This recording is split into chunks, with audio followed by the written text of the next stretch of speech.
สบายดีมื้อนี้เนาะก็จะพาหมู่เพื่อนนั่นมาเรียนรู้เกี่ยวกับบารมี10ประการที่พวกเขาสามารถปฏิบัติได้บ่ว่าจะอยู่สถานที่แห่งหนใดเนาะ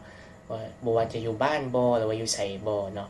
เพื่อเป็นทานบารมีให้แก่ตนเองเนาะสร้างบุญบารมีสะสมให้มันหลายยิ่งขึ้นไปเนาะประมาณนี้มีเนื้อหาแนวใดเดี๋ยวเราพากันไปติดตามชมกันเลยเนาะตามคลิปพูดถึงเรื่องของบารมี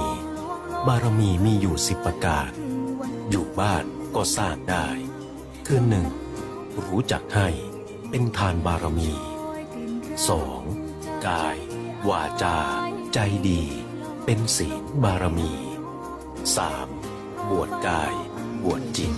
เป็นเนกขัมมะบารมี 4. หมั่นศึกษาธรรม เป็นปัญญาบารมี 5. ละความชั่วเพียงแต่ความดีเป็นวิริยะบารมี 6. ทนอารมณ์ต่างๆได้เป็นขันติบารมี 7. พูดจริงทำจริงเป็นสัจจะบารมี 8. มีปณิธานใจเป็นอธิษฐานบารมี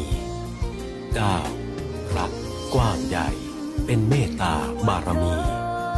และสุดท้าย 10. รู้ปลงวางได้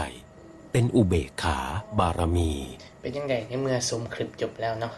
หวังว่าคลิปนี้